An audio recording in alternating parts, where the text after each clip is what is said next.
menghadapi pimpinan yang egois? Waduh, seru ya.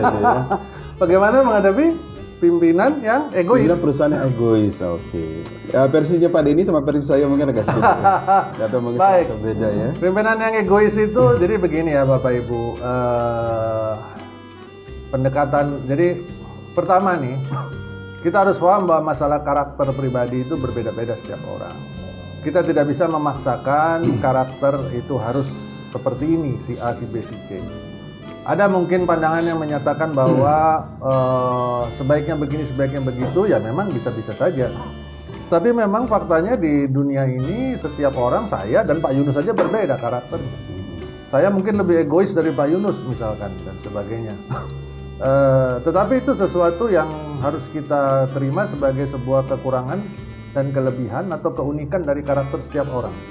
Apabila kita memiliki pimpinan perusahaan yang kebetulan memiliki karakter egois di satu sisi, tentu ada hal-hal lain yang mungkin menjadi nilai positif atau kita rasakan, kita anggap lebih positif di luar itu. Itu hal pertama. Jadi terima dulu bahwa itu adalah sebuah keunikan. Nah, baru langkah keduanya adalah menyeimbangkannya. Artinya kitanya yang harus bermanuver, melakukan manuver-manuver tertentu untuk menyeimbangkan, membalance karakter unik yang dimiliki oleh pimpinan kita. Yang diharapkan bisa melakukan penyeimbangan atau balancing seperti itu adalah orang HR, terutama pimpinan HR-nya. Karena pimpinan HR ini kan akan menjadi semacam tangan kanan nih dari si CEO perusahaan atau pimpinan perusahaan. Orang HR itu kan juga sering dalam salah satu pendidikan HR saya, pendidikan HR dalam kehidupan nyata, itu salah seorang guru saya di HR pernah sampaikan ke saya, Denny, HR is the mother of the company. HR itu adalah mothernya company, emaknya company. Nah kan, jadi siapa fathernya? Fathernya adalah CEO atau presidir misalkan. Itu bapaknya. Emaknya siapa? Emaknya adalah HR. Kenapa disebut mother? Kenapa disebut emak? Karena pekerjaan HR itu kan nggak ada kelarnya, Pak. Kerjaan HR itu job desk-nya apa sih sebenarnya?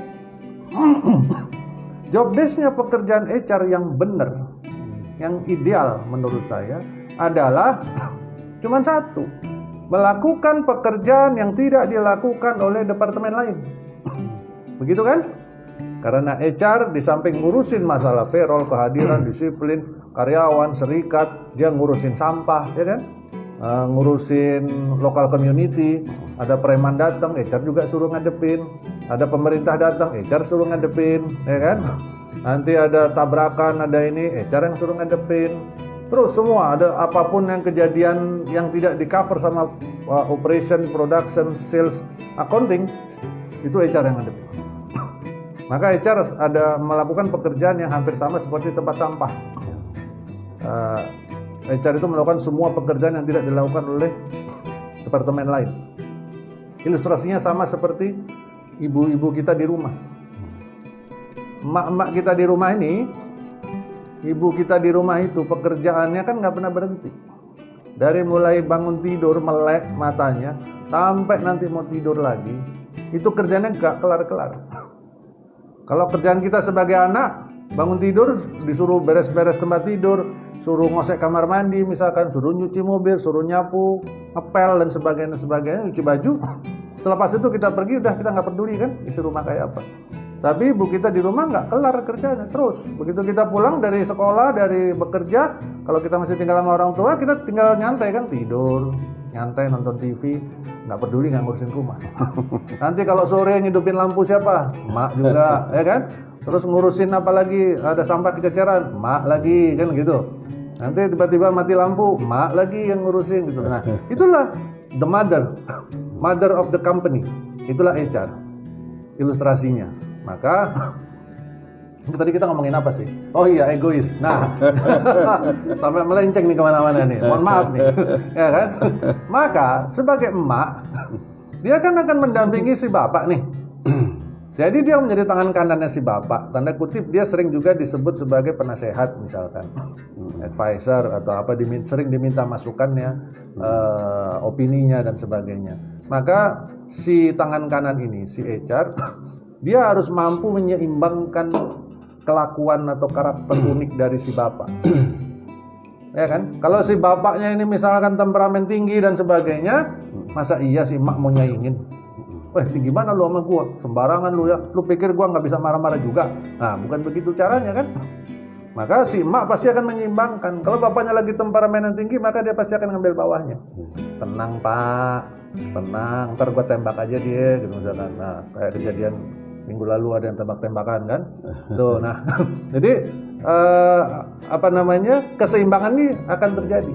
Inilah yang seharusnya terjadi dalam perusahaan, hubungan antara si CEO dengan si pimpinan HR, antara the father and the mother, ya, itu yang harusnya terjadi. Nah, bagaimana kalau kita punya pimpinan yang egois tadi? Ya tadi menyeimbangkan. Kalau kita berada dalam posisi bukan sebagai pimpinan HR, maka kita ini pendekatan yang saya lakukan, pemahaman praktis ya di lapangan. Saya menyarankan kepada teman-teman untuk mendekat kepada HR, minta advice dari si HR nih. Gimana ngadepin bos gue yang gini? Ya kan? Nanti HR, karena HR itu dekat sama si father tadi, si CEO tadi, maka dia akan tahu nih lo kliknya. Nih gue kasih tahu lo ya, kalau lo mau ketemu sama CEO, pertama lo jangan melotot sama dia, karena dia itu agak sensitif sama pandangan mata, ya kan? Karena ada jerawat di ujung hidungnya. Jadi kalau ada orang ngelihat dia langsung khawatir. Wah, lu mau ngetawain gua lu kan gitu. Jadi dia sangat sensitif, gampang tersinggung. Maka kalau datang lu jangan melotot ke dia, apalagi ngelihat muka, jangan. Ngelihat pundak atau agak ke samping. Atau datang dulu dengan maaf Pak. Nah, dia akan lebih tenang. Tapi kalau datang dengan melotot atau dengan nada yang tinggi, bos, begini. Nah, lu udah ngajak berantem sama dia. Oh, gitu. Nah, kenali karakternya. Ambil sikap yang bisa menyeimbangkan itu. Kurang lebih begitu dari saya, pendekatan secara praktis dan pengalaman di lapangan. Pak Yunus akan lebih jauh menjelaskan ya dari nambahin aja sedikit spesialisasi beliau di development. Silakan Pak Yunus. Oke, ini mengenai pimpinan egois. Ini egois ini kurang spesifik ya, egoisnya dalam hal apa? Apakah memang ada konteks pekerjaan atau apa gitu ya, atau perilaku. Nah, kalau dari saya ini pertama adalah bagaimana kita memiliki mindset bahwa kita sebagai bawahan tidak punya otoritas untuk memilih siapa atasan kita. Exactly. Ya, siapapun atasan kita dengan segala kompleksitas perilakunya, ya kita terima itulah dia, gitu ya. Dan yang kita perlu lakukan adalah kita menjaga marwahnya beliau sebagai atasan, sebagai pimpinan itu. Yang kedua adalah baiknya adalah kita mengetahui strength weakness-nya dari dia. Apakah tipe leader seperti apa dia? Apakah misal kalau teman-teman menggunakan DSC atau menggunakan apa tools lain gitu ya, itu bisa dilihat. Nah, itu adalah untuk membantu bagaimana kita melakukan strategi ketika berkomunikasi dan berinteraksi dengan beliau, ya. Nah, itu akan sangat membantu dan ini udah saya lakukan ya Pak Denny ya. Jadi saya tahu, oh berarti kalau saya punya tipe atasan yang D dominan. Ini kelihatannya kalau egois kan memang agak sedikit lebih ke dominan sebenarnya. Jadi mau menang sendiri, mau merasa benar dan sebagainya. Yang perlu dilakukan adalah salah satunya adalah teman-teman ini adalah menggunakan bahasa yang memang tidak menggunakan kata saya, tapi menurut Bapak arahan Bapak baiknya seperti apa. Nah, itu ya. Jadi bagaimana berkomunikasinya. Kedua adalah lihat dari timingnya tepat atau enggak ketika berinteraksi dan berkomunikasi. Kemudian juga tidak memberikan sesuatu yang masih mentah, yang masih akan banyak pertanyaan. Berilah sesuatu pada saat mengajukan itu benar-benar sudah matang ya. Artinya sudah benar-benar ini, dan juga berikan solusi. Misalnya adalah solusi dan plan A, ada plan A, plan B-nya, gitu ya. Yang lainnya adalah kita paham ketika belum ketemu beliau, kita sudah paham apa yang mau kita sampaikan. Jadi ketika berargumentasi kita bisa menjawab dengan baik gitu ya. Nah, yang pasti adalah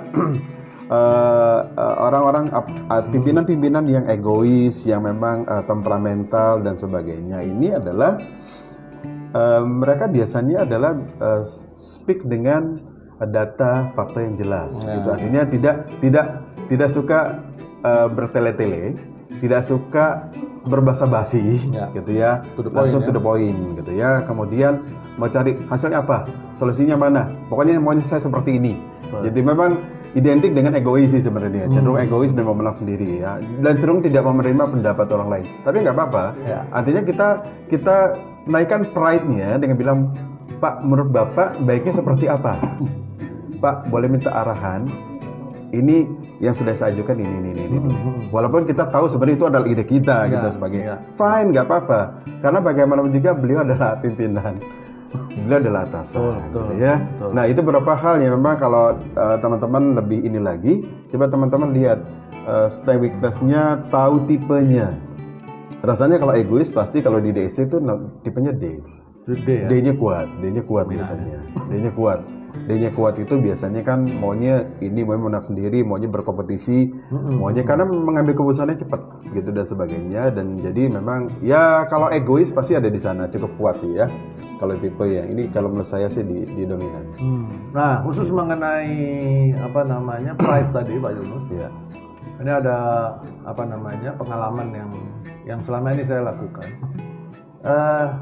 Kalau pride-nya tinggi bos kita, maka biasanya yang saya lakukan, saya berusaha menjaga marwahnya dia.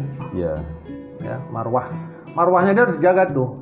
Jadi kalau di depan umum, di hadapan manajemen meeting, di hadapan anak buahnya dia atau anak buah kita atau karyawan yang lain, maka kita jangan terlihat terlalu bertentangan dengan beliau.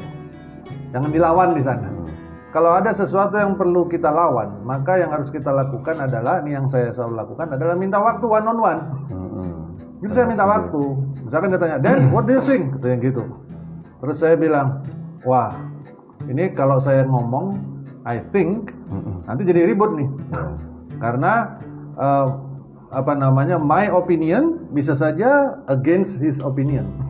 Maka yang saya lakukan adalah, Pak, prinsipnya saya setuju, tetapi mungkin untuk lebih detail saya mohon waktu untuk bertemu diskusi lebih lanjut dengan Bapak nanti.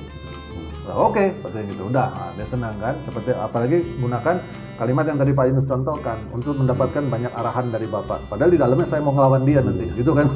Tapi di hadapan orang saya bilang untuk mendapatkan banyak arahan dari Bapak. Oh iya, oke, atur waktunya Den. Ngomong sama sekretaris saya. Nah kan? Begitu saya dapat one on one sama dia, di situ hanya berdua, baru saya ngomong gini loh bos, buat saya ngomong panjang lebar, baru dia ngomong ya. Tapi di depan orang kita harus jaga marwah, jangan dilawan dan tutupi kelemahannya.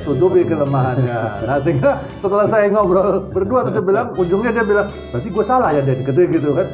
Oke Pak, gitu, let me deal with that. Dah, begitu meeting lagi umum, saya yang ngatur, saya yang ngomong, saya yang jadi speakernya, juru bicaranya. Jadi begini nih, saya luruskan ya guys, gini. Saya lemparkan seolah-olahnya kesalahannya ada di saya, misalkan.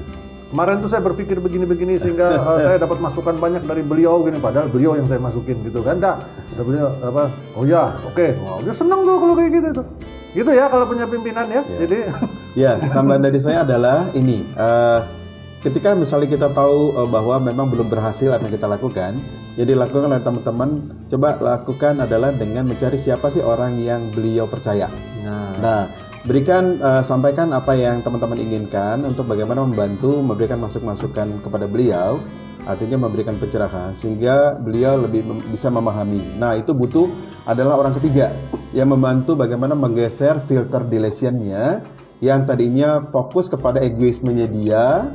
Ya, bagaimana dia sangat trust dengan apa yang dia pikirkan, hasil karya pikiran, artinya bergeser mau menerima pendapat orang lain melalui orang yang dia percaya.